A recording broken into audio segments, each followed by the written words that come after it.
you all. My name is Rida Khalid and I'm your English teacher. जैसा कि आप सब जानते हैं कि हम लोग रोज मिलकर ऑक्सफोर्ड प्रोग्रेसिव इंग्लिश बुक को स्टडी करते हैं. हम इस बुक के यूनिट नंबर 6 के बारे में बात कर रहे हैं.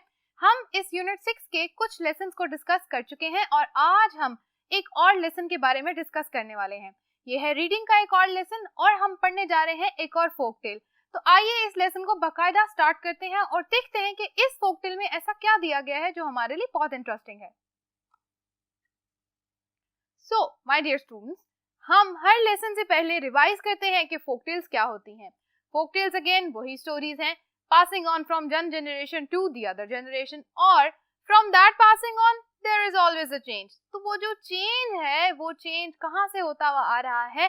जब स्टोरी एक टाइम से दूसरे टाइम से रीटेल की जाती है, विच मीन्स एक स्टोरी जब दूसरे को सुनाई जाती है उसके अंदर थोड़ा सा चेंज हमेशा आता है.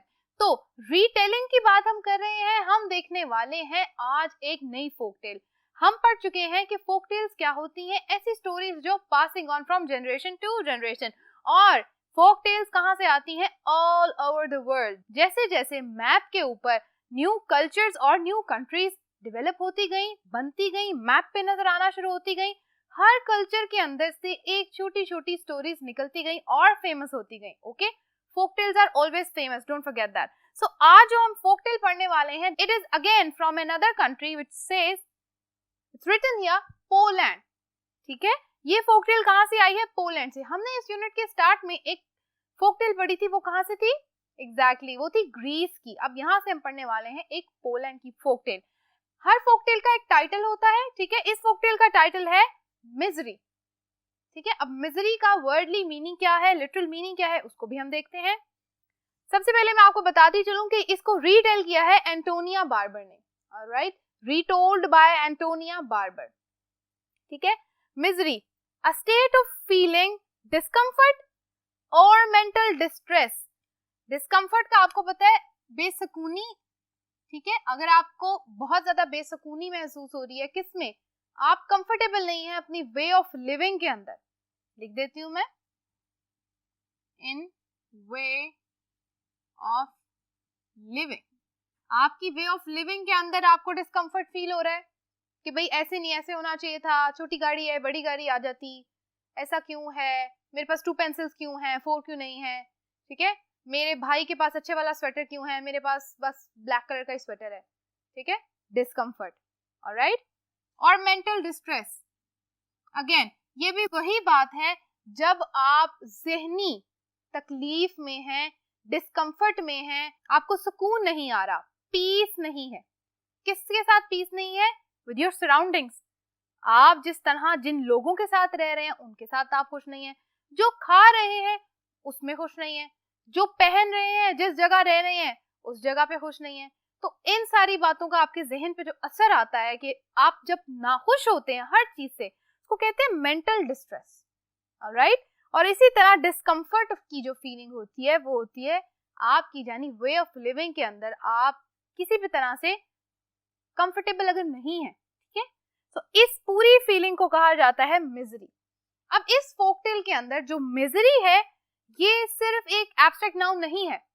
मिजरी जो है ये एक पर्सोनिफाइड कैरेक्टर के तौर पे यूज किया गया है. अब पर्सोनिफाइड कैरेक्टर क्या होता है, मैं ये वर्ड यहाँ लिख देती हूँ ताकि आपको इसकी मीनिंग जो है और प्रोनाउंसिएशन समझ में आ जाए. पर्सोनिफाइड. अब आप देखें पर्सन तो वही पर्सन है, एक शख्स. तो पर्सोनिफाइड क्या हो गया? ऐसा एक कैरेक्टर, ऐसा एक अमल जिसमें कोई ऐसी चीज जो इंसान नहीं है, नॉन लिविंग थिंग है, लेकिन उसको जब आप ह्यूमन कैरेक्टर ट्रेट्स दे दें, यानी कि अगर मैं कहूं कि ये एक पेन बोल रहा है, पेन तो नहीं बोलते, तो आपने पेन के बारे में जो ऐसी बात की जो कि एक ह्यूमन से रिलेटेड बात होती है, तो इसको कहते हैं पर्सोनिफिकेशन, यानी पर्सोनिफाई करना किसी चीज को. तो यहाँ पर इस एब्स्ट्रैक्ट नाउन को पर्सोनिफाई किया गया है, एज अ पर्सन यूज किया गया है इस फोक टेल के अंदर. क्यों? हमें ये बताने के लिए कि अगर मिजरी हमारी लाइफ में आ जाए, हम डिस्कम्फर्ट फील करें, तो उसका हमारी लाइफ पे क्या असर होता है। और इस फोकटेल के एंड पे मैं आपको बताती चलूं, हमेशा की तरह एक मॉरल जरूर दिया गया होगा, उस मॉरल को भी हम साथ साथ डिस्कस करेंगे। ऑलराइट, अब सबसे पहला काम ये है कि यहाँ पर जो वोकैबुलरी के वर्ड्स दिए गए हैं, मैं पहले इनको रीड आउट कर देती हूँ। आपकी इस फोकटेल के 3 पेजेस के अंदर ये वर्ड्स थोड़े डिफिकल्ट हैं, यानी कि थोड़ी हाई वोकैबुलरी है, ठीक है। इन वर्ड्स के मैंने मीनिंग्स इंग्लिश और उर्दू में यहाँ लिख दिए हैं। आपने सबसे पहले क्या करना है, आपने आपकी बुक के अंदर जो येलो कॉलम दिया गया है बुक के लेफ्ट साइड पे, वहां पर आपने ये जो जितने भी वोकैबुलरी के वर्ड्स हैं along with their Urdu and English meanings आपने वहां लिख देने हैं, ठीक है। उसके बाद आपने क्या करना है, वीडियो को करना है पॉज और क्या करना है, एग्जैक्टली आपने करनी है रीडिंग। आप स्टार्ट करेंगे पैराग्राफ 1, 2, 3, 4 एंड 5, आप सारे पैराग्राफ्स को रीड करेंगे और while रीडिंग, जो हमें क्या बात की थी, while रीडिंग वोकैबुलरी है ये, ठीक है। जब आप पढ़ते जाएंगे बीच बीच में जो वोकैबुलरी आएगी तो आप उस लिस्ट से रेफर करके मीनिंग देख लेंगे, ठीक है। तो ये होगी हमारी रीडिंग स्ट्रैटेजी। अब आपने क्या करना है, वीडियो को करना है पॉज और इस काम को करना है स्टार्ट। वेरी गुड स्टूडेंट्स, मैं आपके साथ एक दफा वोकैबुलरी को डिस्कस कर लेती हूँ। सबसे पहला वर्ड है ड्वेल्ट। डी की जो साउंड है उसको हमने प्रॉपरली नहीं बोलना, हमने उसकी साउंड नोज में बोलनी है, ड्वेल्ट, ठीक है। ड की साउंड नहीं बोलनी, ठीक है। एक दफा आपने साउंड ऐसी निकालनी है कि आपके नोज में वॉइस आए, ड की प्रॉपर साउंड ना आए, बस लाइट सी साउंड आए, ड्वेल्ट, ठीक है। रिहाइश पजीर यानी किसी जगह पे रहना, आपकी प्रॉपर रेजिडेंस होना। अगर मैं कहूं लिव्ड या रेजिडेंस, ठीक है, तो आपको कहते हैं रेजिडेंस यानी आपकी रिहाइश पजीर, dwell resident basically, okay. Hovel झोंपड़ी, छोटा घर होता है ना वुड्स के अंदर, आपने फिल्म में भी देखा होगा, एक छोटी सी झोंपड़ी होती है जहाँ कुछ गरीब छोटे छोटे लोग रहते हैं, राइट, वैसे वाली। A small house. Wretched, again W जो है वो है साइलेंट, तो हम पढ़ेंगे रेच्ड। बदबख्त यानी uncomfortable, in an uncomfortable state, ऐसी पोजीशन, ऐसी स्टेट जिसमें आप खुश नहीं हैं, हमने बात की थी ना। तो रेच्ड जो है ये है एक एब्स्ट्रैक्ट नाउन। उसके बाद नंबर 4, लेफ्ट आउट, बाहर उछलना, ठीक है। लेफ्ट आउट यानी एकदम से बाहर आ जाना, इमीडिएटली केम आउट, ठीक है, एकदम से लपक के बाहर आ जाना, राइट। एट बे, फासले पर, एट अ डिस्टेंस और डिस्टेंट और अवे, तीनों मीनिंग्स हैं किस वर्ड के, at bay.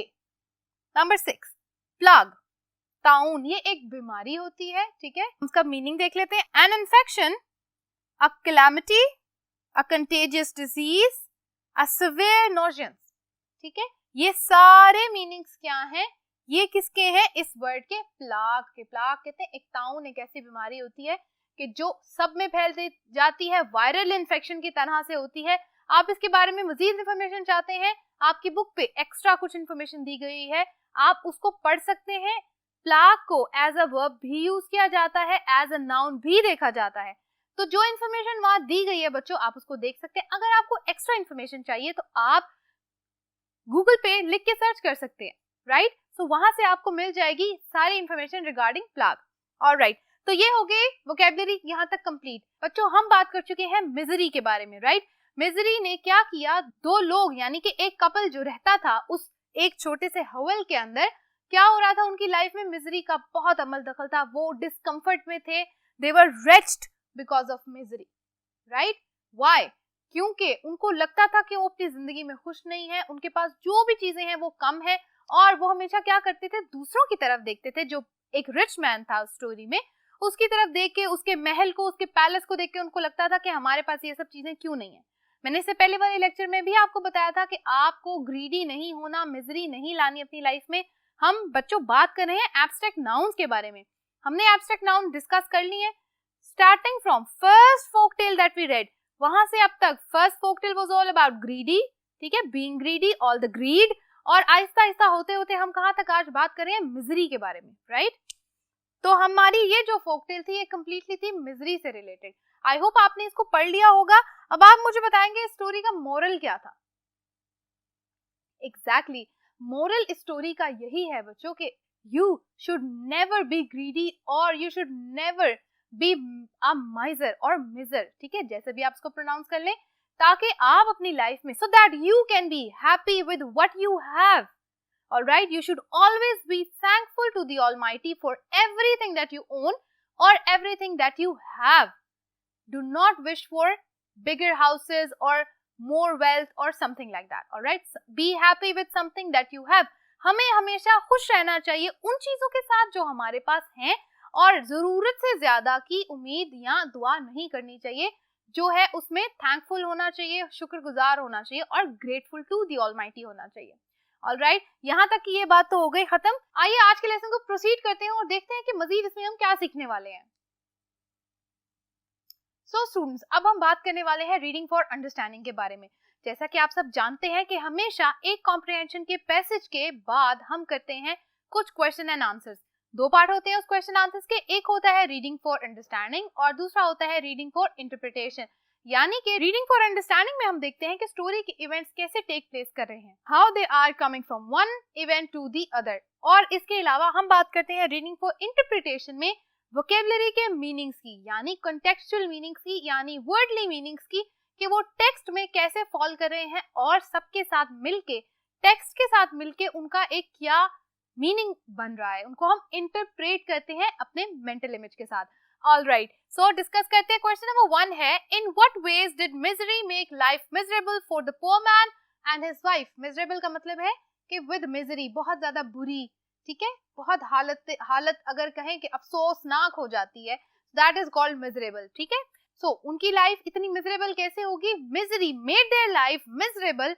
Why? By following them everywhere. जहां जहां भी वो पुअर मैन और उसकी वाइफ जा रहे थे, वहां वहां क्या हो रहा था?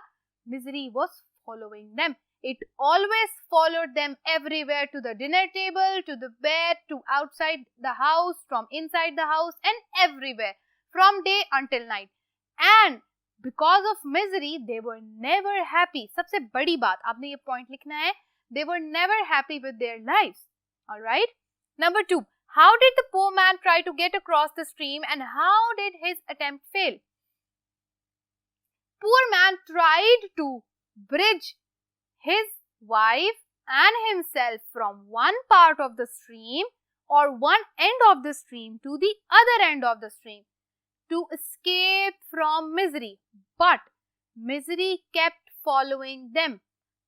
It leapt out from one end to the plank on the other end of the stream. मैंने आंसर आपको डिक्टेट किया है, इसको एज इट इज आप लिखना चाहें तो एज इट इज लिख सकते हैं. अंडरस्टैंडिंग आपको हो गई है? Exactly. Number 3, how did the poor man and his wife succeed in deceiving misery. अब पुअर मैन और उसकी वाइफ ने मिजरी को कैसे उन्होंने डिसीव किया, कैसे धोखा देके उसको भाग गए ताकि उससे पीछा छुड़ा लिया जाए. So what happened?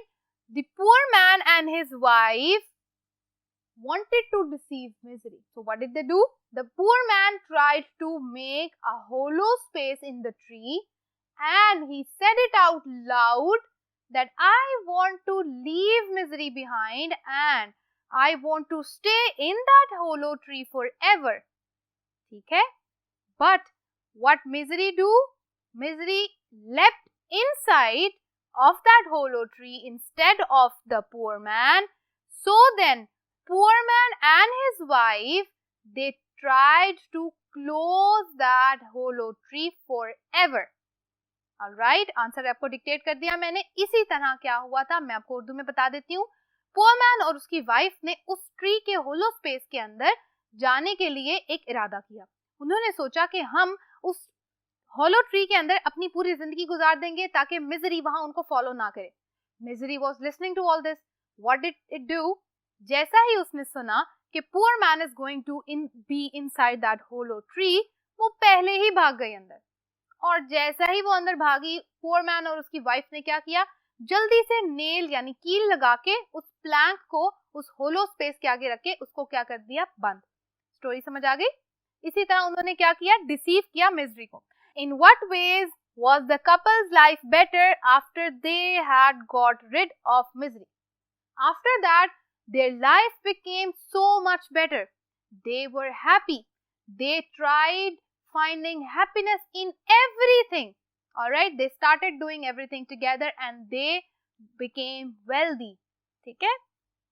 Number 5. What does the rich man think has happened to the couple? Rich man ने क्या सोचा कि उस couple के पास क्या आ गया है? The rich man thought that these two might have found a treasure box.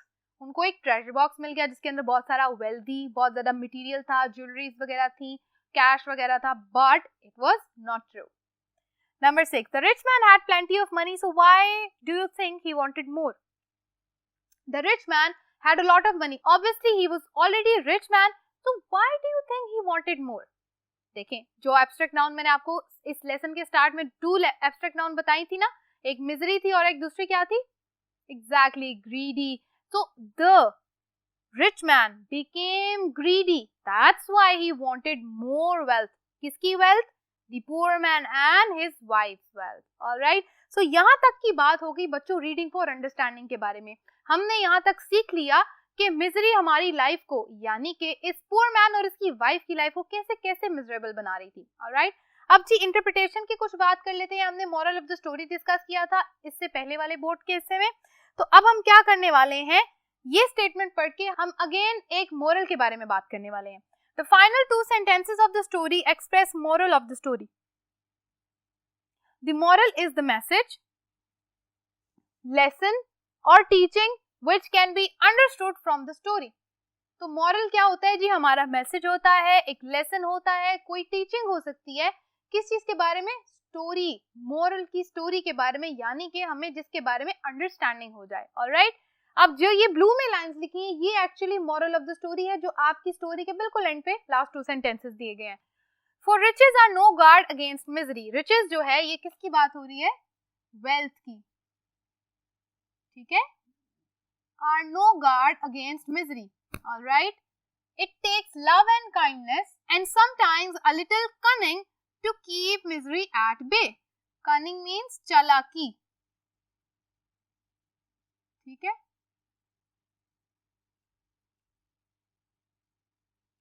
English में इसको कहते हैं विट.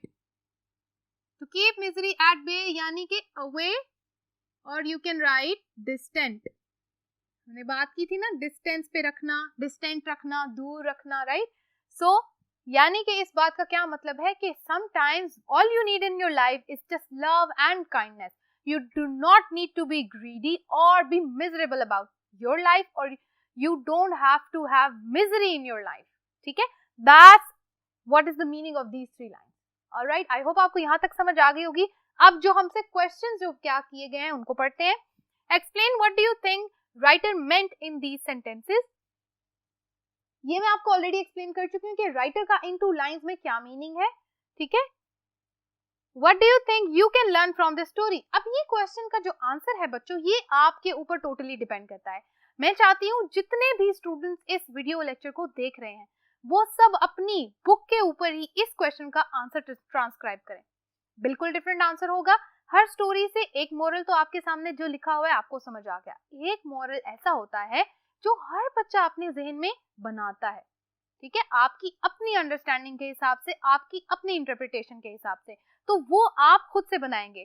तो जल्दी से इस वीडियो को पॉज करें, think for a minute, reflect on what we have studied today, और उसके बाद मुझे एक छोटा सा आंसर 2 लाइंस का ओनली लिख के दिखाएं. Well done students, thank you so much for it. I love your answers and I am so grateful कि आपने आज मेरे साथ इस काम को बखूबी कंप्लीट किया. स्टूडेंट्स यहाँ तक होता है आज का लेसन खत्म. आई होप आज के वीडियो लेक्चर में आपने जितनी बातें मैंने सिखाई हैं उन सबको सीखा होगा और साथ साथ रीडिंग भी की होगी. Students that's it for today. Thank you so much for watching today's lesson. Stay tuned for more. Allah Hafiz.